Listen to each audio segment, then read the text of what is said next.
साथियों, आपका स्वागत है एक बार फिर से मेरे YouTube चैनल भुवाणा की आवाज़ पे।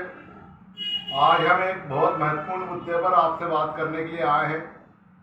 जैसा कि आपने देखा, विगत दिनों नेता प्रतिपक्ष श्री राहुल गांधी के द्वारा वोट चोरी का मुद्दा पूरे तथ्य एवं तर्कों और सबूत के साथ उठाया गया।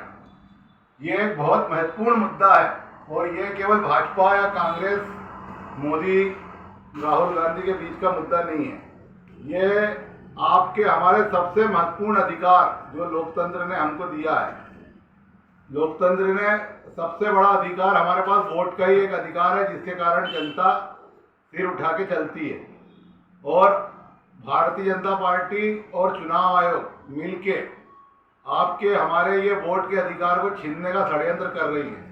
इसके ऊपर से पर्दा उठाते हुए राहुल गांधी ने एक लोकसभा बेंगलोर दक्षिण और एक विधानसभा महादेवपुरा की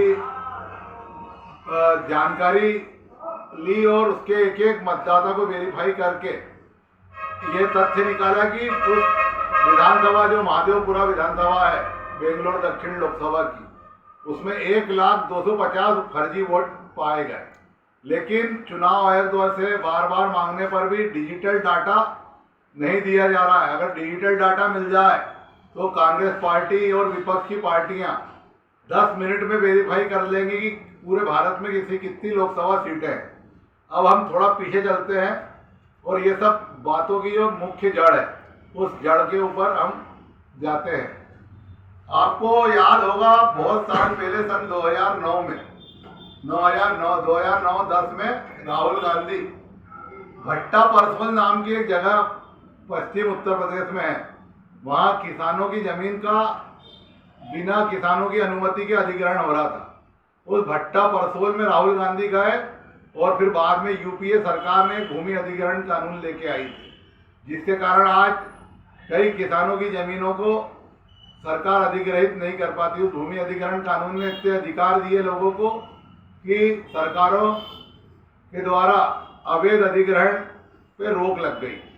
और इसी से तंग आकर पूंजीपतियों ने और कारपोरेट पूंजीपतियों और अमेरिकन संस्थाओं ने षड्यंत्र पूर्वक सन 2012 में विवेकानंद फाउंडेशन के द्वारा एक आंदोलन प्लांट किया, जिसमें 2G घोटाला, कॉमनवेल्थ घोटाला जैसे फर्जी मामले उठाए गए जो आगे जाकर कोर्ट में साबित नहीं हो पाए और उनके सारे आरोपी को बाइज्जत बरी किया गया।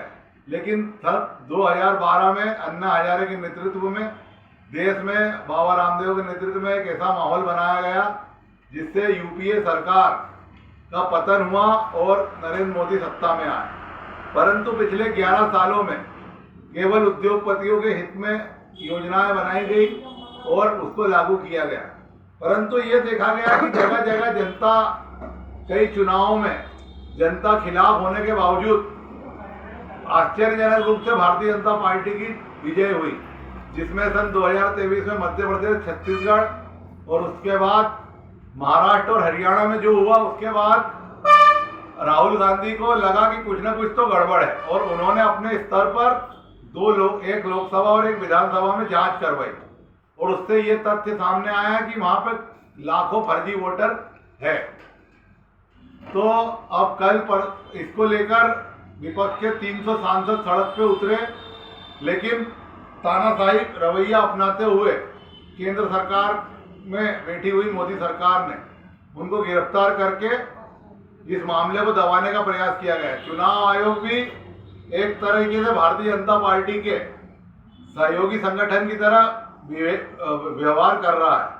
तो ये जनता का फर्ज बनता है कि इस मुद्दे में विपक्ष का साथ दे, क्योंकि ये कोई विपक्ष का मुद्दा नहीं है। राहुल गांधी, अखिलेश यादव, प्रियंका गांधी का ये मुद्दा नहीं है, ये हमारे तुम्हारे जैसे आम आदमियों का मुद्दा है।